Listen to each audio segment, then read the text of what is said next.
আসসালামু আলাইকুম। আজ 16 নভেম্বর 2025 রোববার। শুরু করছি চেঞ্জ টিভি প্রতিদিনের গল্প অনুষ্ঠান। দর্শক, আপনাদের সঙ্গে রয়েছে আমি ইমতিয়াজ আহমেদ। শুরুতে এই সংবাদ শিরোনাম। শেষ মুহূর্তেও হাসিনাকে রক্ষা করতে চাল দিচ্ছে ভারত। নারী হিসেবে হাসিনা বাড়তি সুবিধা পাবে কিনা জানালেন প্রসিকিউটর। গোপালগঞ্জে বিএনপি, সারা দেশে জামাত সহ 8 দলের অবস্থান কর্মসূচি। এবার বিস্তারিত। হাসিনার রায়ের আগে শেষ মুহূর্তেও চাল দিচ্ছে ভারতের বিজেপি সরকার। একের পর এক গণমাধ্যমে ইন্টারভিউ দিয়ে নিজেকে নিরপরাধ প্রমাণ করতে চাইছেন ভারতে অবস্থানরত শেখ হাসিনা। তবে গণমাধ্যমে তার কথা বলা থামাতে চেষ্টা চালিয়ে যাচ্ছে বাংলাদেশ সরকার। গত বুধবার ভারতের দূতকে ডেকে কথা বলার এই সুযোগ বন্ধ করতে অনুরোধ জানায় বাংলাদেশ। কিন্তু এ পদক্ষেপে সত্যিই কি শেখ হাসিনার বক্তব্য বন্ধ হবে? এ নিয়ে কূটনৈতিক মহলে উঠছে নানা প্রশ্ন। কারণ ভারত বলছে শেখ হাসিনাকে তারা আশ্রয় দিয়েছে ঠিকই, কিন্তু তিনি কার সঙ্গে কথা বলবেন বা বলবেন না সেটার নিয়ন্ত্রণ সরকার করতে পারে না, কিংবা ভারতের সরকার গণমাধ্যমও নিয়ন্ত্রণ করে না। গত কয়েক সপ্তাহের মধ্যে আন্তর্জাতিক গণমাধ্যম বা সংবাদ মাধ্যম রয়টার্স, এএফপি, বিবিসি ও নিউজ 18 সহ ভারতের কয়েকটি গণমাধ্যমে সাক্ষাৎকার দিয়েছেন শেখ হাসিনা। বিষয়টি মোটেই ইতিবাচকভাবে নেয়নি বাংলাদেশ। শেখ হাসিনাকে মূলধারার ভারতীয় গণমাধ্যমে কথা বলার সুযোগ দেওয়া বাংলাদেশ ভারত সম্পর্কের জন্য মোটেই সহায়ক নয়, এমন যুক্তি তুলে ধরে এই সিদ্ধান্ত পুনর্বিবেচনার অনুরোধ জানিয়েছে ঢাকা। 12 নভেম্বর ভারতীয় উপ হাইকমিশনার পবন ভাদেকে তলব করে পররাষ্ট্র মন্ত্রণালয় এই অবস্থান জানায়। মন্ত্রণালয়ের দক্ষিণ এশিয়া অনুবিভাগের মহাপরিচালক বৈঠকে ভারতীয় পক্ষকে অবহিত করেন, বিচারাধীন এক পলাতক আসামিকে প্ল্যাটফর্ম দেওয়ার ঘটনাটি বাংলাদেশের জন্য অত্যন্ত সংবেদনশীল। কূটনৈতিক সূত্র জানায়, বাংলাদেশ তার অনুরোধ তুলে ধরলেও ভারত জানিয়ে দিয়েছে দেশটির গণমাধ্যম স্বাধীন। ফলে কে কার সাক্ষাৎকার নেবে বা প্রচার করবে তাতে সরকারের হস্তক্ষেপের সুযোগ নেই।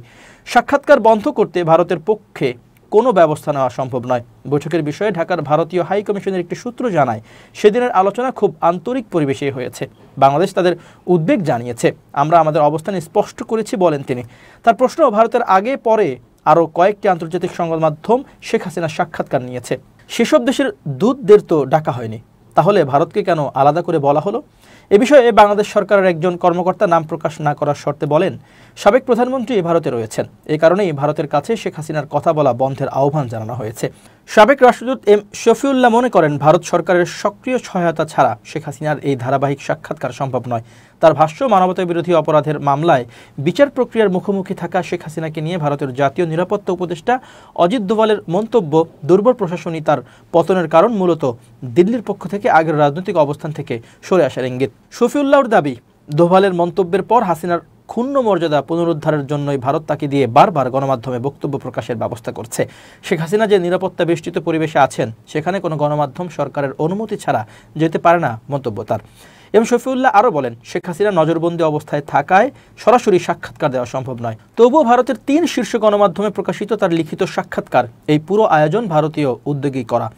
তার মতে, জাতীয় নির্বাচন ঘিরে ভারত বাড়তি তৎপর হয়ে উঠেছে এবং শেখ হাসিনার এ ধারাবাহিক প্রচার দুই দেশের সম্পর্কেও নতুন উত্তেজনা তৈরি করতে পারে। সাবেক এই কূটনীতিক আরও বলেন, শেখ হাসিনার বিরুদ্ধে যেসব অভিযোগ রয়েছে সেসবের বিচার বাংলাদেশেই হওয়া উচিত। তাই ভারতের উচিত এদেশের মানুষের প্রত্যাশা বিবেচনায় নিয়ে আইনের শাসনের স্বার্থে শেখ হাসিনাকে দেশে ফেরত পাঠানো।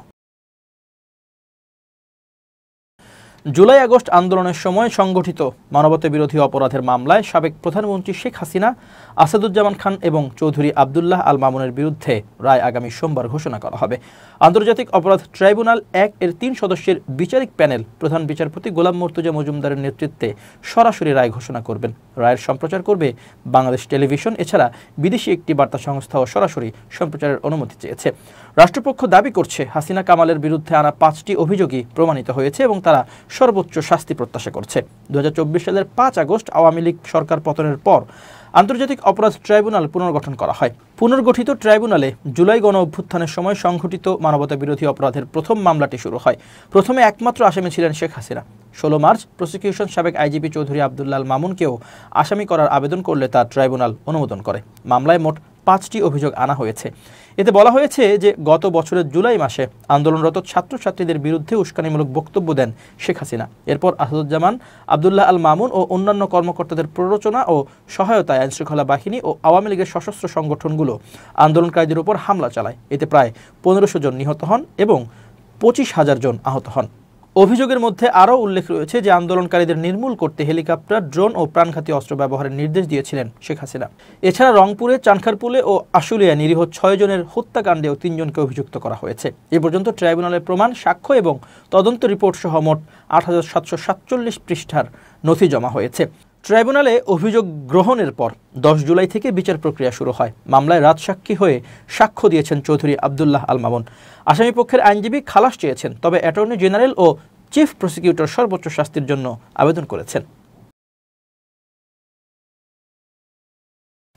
মানবতা বিরোধী অপরাধের মামলার রায় দেওয়ার ক্ষেত্রে নারী হিসেবে পতিত স্বৈরাচার ক্ষমতাচ্যুত প্রধানমন্ত্রী শেখ হাসিনাকে কোনো সহানুভূতি দেখানো হবে না বলে আশা করছেন রাষ্ট্রপক্ষের আইনজীবী প্রসিকিউটর গাজী মনোয়ার হোসেন তামিম। জনগণের কাছে রায়ের স্বচ্ছতা তুলে ধরতে তা আগামীকাল সোমবার টেলিভিশনে সরাসরি সম্প্রচার করা হবে বলেও জানান তিনি। রোববার এক ব্রিফিংয়ে এসব তথ্য জানান তিনি। রাষ্ট্রীয় সম্প্রচার চ্যানেল বিটিভি ও আন্তর্জাতিক অপরাধ ট্রাইব্যুনালের অফিসিয়াল ফেসবুক পেজে একযোগে রায় ঘোষণা সম্প্রচার করা হবে বলেও জানান প্রসিকিউটর তামিম। আসামি নারী হওয়ায় রায় দেওয়ার ক্ষেত্রে কোনো অনুকম্পা থাকবে কিনা এমন প্রশ্নের জবাবে তামিম বলেন, সাধারণ আইনে জামিন প্রদানের ক্ষেত্রে নারী, অসুস্থ ও কিশোরদের কিছুটা অগ্রাধিকার দেওয়া হয়, তবে রায়ের ক্ষেত্রে সাধারণত আইনেও তেমন কিছু নেই।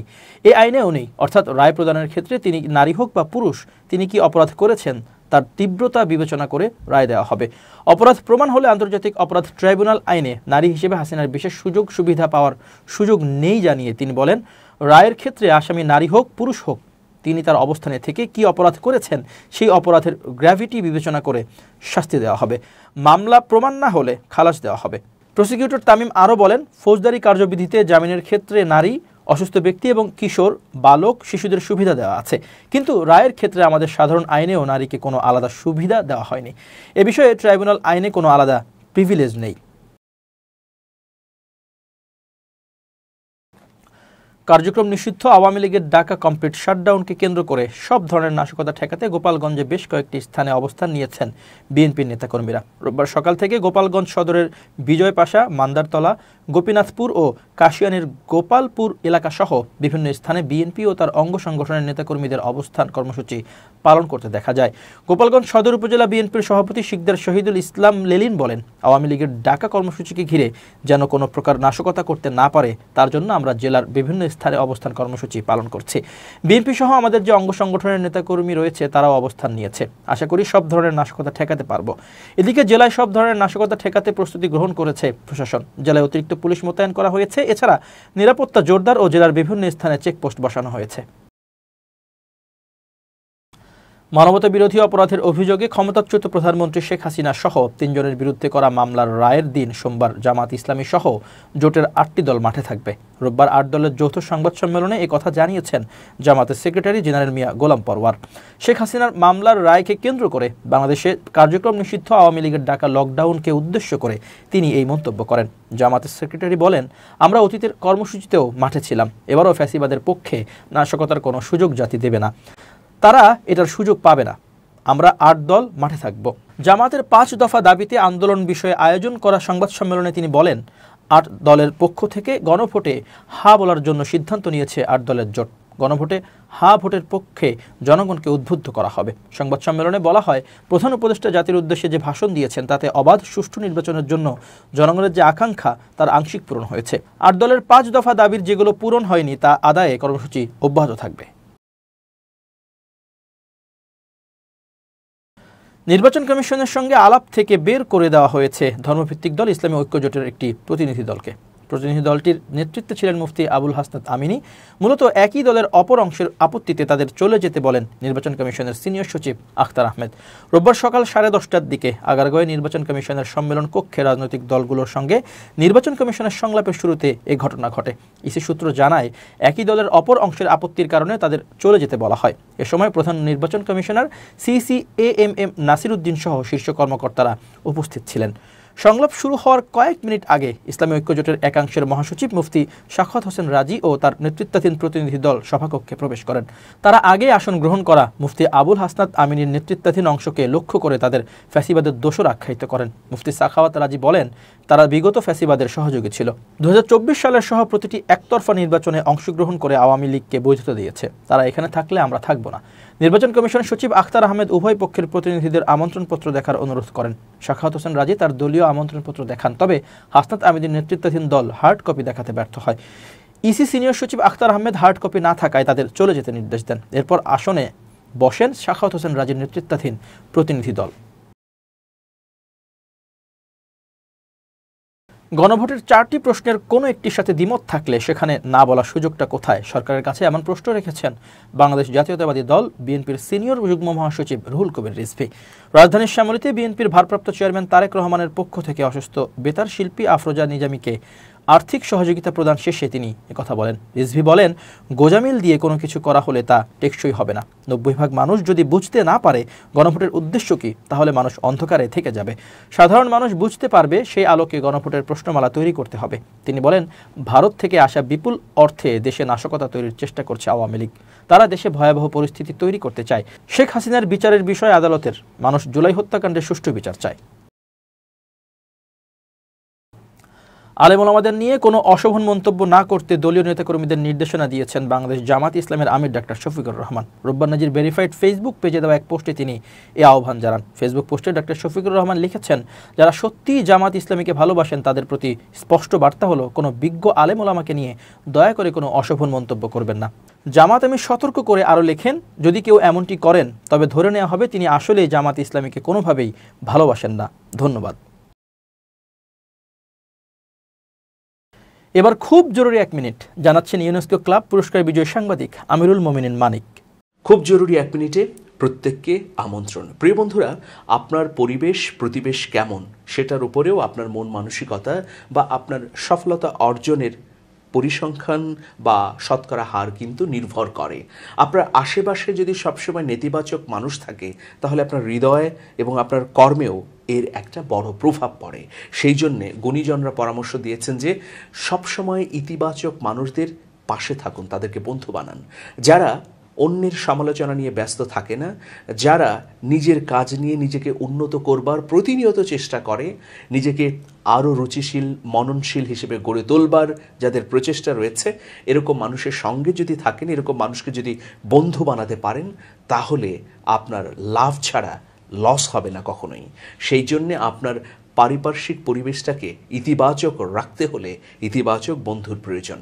আসুন আমরা সবসময় ইতিবাচক মানুষদের বন্ধু বানাই, তাদের পাশে থাকি এবং নিজের মধ্যেও ইতিবাচকতা ধারণ করি। সবাই ভালো থাকবেন, শুভেচ্ছা নিরন্তর। এবার দেশের বাইরের খবর। পারস্য উপসাগরে রহস্যজনক ট্যাঙ্কার জব্দ করেছে ইরান। ইসরায়েলের সঙ্গে যুদ্ধবিরতির পর প্রথমবারের মতো ট্যাঙ্কার জব্দের ঘটনা এটি। ট্যাঙ্কারটিতে অনুমোদনহীন কার্গো পরিবহনের অভিযোগ করা হয়েছে। সিএনএনের এক প্রতিবেদনে এ তথ্য জানানো হয়েছে। প্রতিবেদনে বলা হয়েছে, ইরানের Islamic revolutionary guard corps IRGC পারস্য উপসাগরের জলসীমায় সিঙ্গাপুরগামী পেট্রোকেমিক্যাল কার্গোবাহী একটি ট্যাঙ্কার জব্দ করেছে। শনিবার রাষ্ট্রীয় গণমাধ্যম বিষয়টি নিশ্চিত করেছে। এর একদিন আগে মার্কিন কর্মকর্তা ও সামুদ্রিক নিরাপত্তা সূত্র জানিয়েছিল, ইরানি বাহিনী ওই তেলবাহী ট্যাঙ্কারটিকে থামিয়ে ইরানের আঞ্চলিক জলে সরিয়ে নিয়েছে। জুন মাসে ইসরায়েল মার্কিন যুক্তরাষ্ট্রের ইরান বিরোধী হামলার পর এটাই প্রথম ট্যাঙ্কার জব্দের ঘটনা। রাষ্ট্রীয় টেলিভিশনের বরাতে IRGC এক বিবৃতিতে জানায়, ট্যাঙ্কারটি অনুমোদনহীন কার্গো বহনের কারণে বিধি লঙ্ঘন করেছে। তবে লঙ্ঘনের প্রকৃতি সম্পর্কে বিস্তারিত জানানো হয়নি। সামুদ্রিক সূত্র জানিয়েছে, তালারা নামের মার্শাল আইসল্যান্ড ফ্ল্যাগযুক্ত ট্যাঙ্কারটি আরব আমিরাতের উপকূলের কাছে চলাচল করছিল।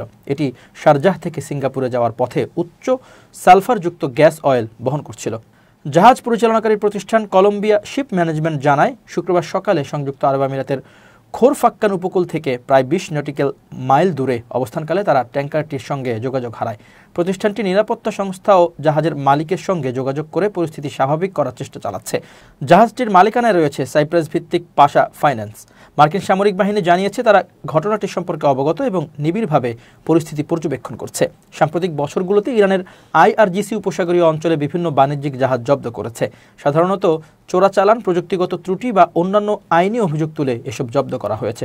তবে নাম প্রকাশে অনিচ্ছুক এক মার্কিন কর্মকর্তা বলেন, সাম্প্রতিক মাসগুলোতে এমন অভিযান না হওয়ায় এই ঘটনাটি অপ্রত্যাশিত।